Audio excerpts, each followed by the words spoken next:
Alors, je vous parlais de l'importance de discerner notre appel en vous disant, premièrement, que d'abord, il y a quelque chose qui a été déposé en nos cœurs. C'est une première indication. Une deuxième chose importante en lien avec l'appel, c'est la reconnaissance par une autorité spirituelle. Le troisième élément, c'est que les besoins ne font pas l'appel. Dieu a préparé d'avance des œuvres pour nous, afin que nous les pratiquions. C'est Ephésiens 2,10 qui nous dit cela. Et en fait, ces œuvres préparées d'avance, c'est celles-là qui porteront du fruit. Parce que c'est celles-là que Dieu a prévues pour nous. Ce qui veut dire que lorsqu'on fait nos œuvres à nous, nos fausses bonnes idées, comme dirait Christian, et qu'on s'engage dans des projets qui nous tiennent à cœur, mais qui ne sont pas ce que Dieu a prévu pour nous, on est dans des œuvres mortes. C'est un peu dur à entendre, mais c'est ça, dans le sens que si ce n'est pas initié par Dieu, c'est des œuvres mortes dans le sens qu'elles ne produiront pas un fruit durable, un fruit éternel. Il n'y a que Dieu qui peut produire ce fruit éternel en posant son sceau de vie dessus. Si on n'est pas uni à Jésus dans quelque chose qu'il nous a préparé à l'avance, c'est comme si on était un sarment déconnecté du cep. Et on sait bien qu'un sarment qui est déconnecté du cep, il est juste pas dans la bonne position pour recevoir la sève qui le rend vivant. Alors si je le dis, c'est que pour nous motiver aussi à être vraiment dans les œuvres que Dieu a préparées pour nous. Parce que c'est là que Dieu peut se glorifier, c'est là qu'il y a des résultats durables, c'est là qu'il y a la vie, et c'est là que Dieu peut mettre son sceau d'approbation. Dans le point suivant, j'aimerais parler un petit peu des fruits, en disant d'une part que certains fruits se verront plus tard. Des fois, on est totalement dans une œuvre que Dieu a préparée d'avance pour nous, mais on ne voit pas les fruits. Parce qu'on est dans la période où Dieu nous envoie pour semer. Et puis, ce n'est pas quand on sème le blé en automne qu'on va le récolter à ce moment-là. On le sème, il y aura tout un temps où il va passer l'hiver sous la neige. Et ce n'est que l'été suivant que la moisson va se faire. Et des fois, c'est ça. Des fois, on est amené à semer. Et c'est d'autres qui récolteront ce qu'on a semé. Jean 17, 20 nous dit « Ce n'est pas seulement pour eux que je te prie.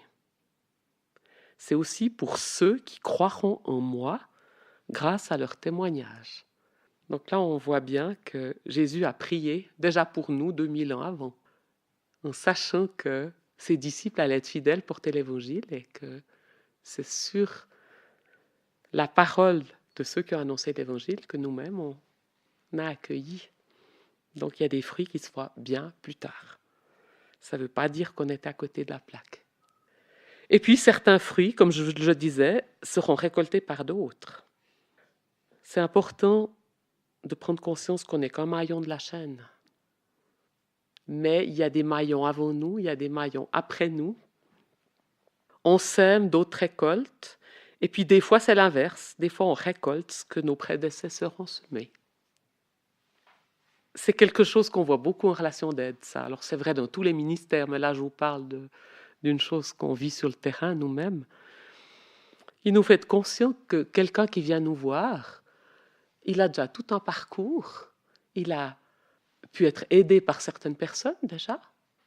Déjà, le fait qu'il soit chrétien, c'est que quelqu'un lui a annoncé l'évangile et qu'il a reçu le Christ dans son cœur. Mais il peut avoir déjà fait tout un parcours de restauration intérieure avec quelqu'un.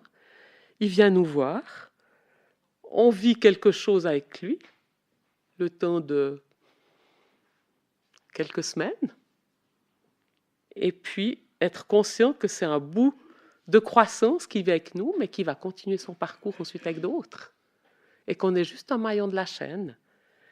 Et ça nous garde dans l'humilité de réaliser cela. Et c'est important. Un fruit durable, un fruit récolté par d'autres, mais aussi un fruit durable.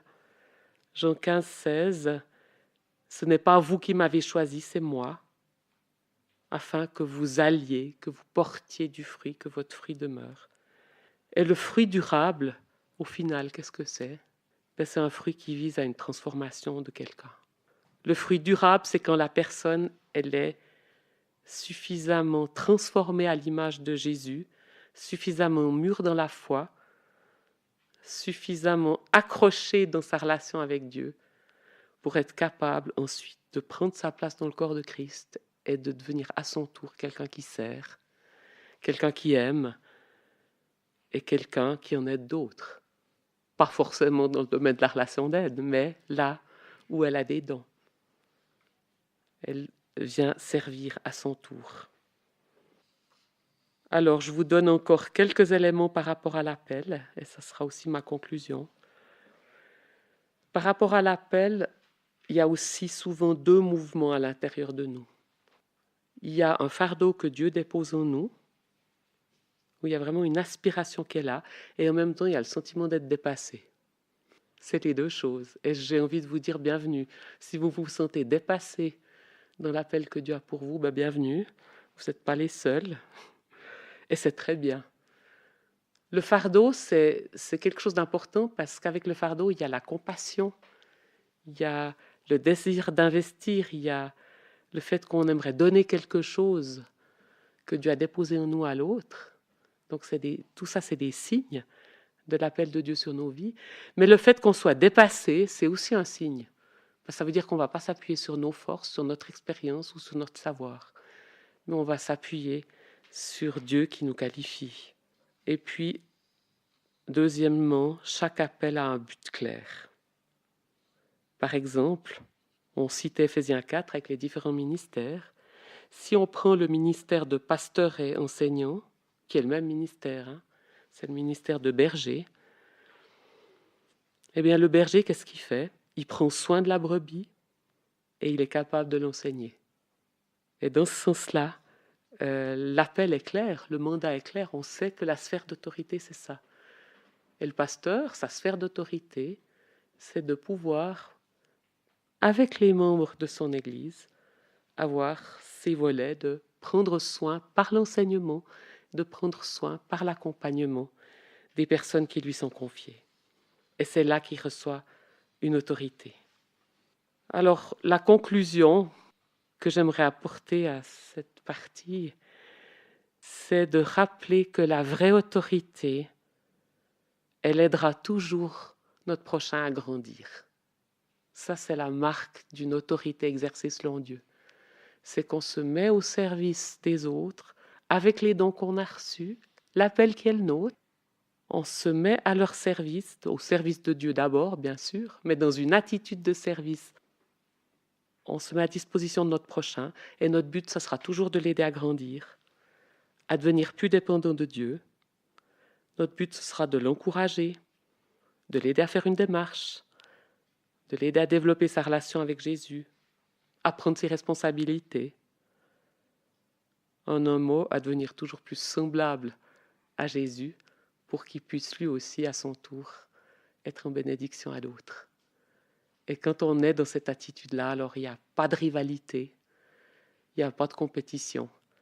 Il y a juste la joie de découvrir qu'avec une attitude telle que celle-là, il y a beaucoup de gens qui grandissent dans l'Église et qui, à leur tour, ont envie d'aider d'autres à grandir.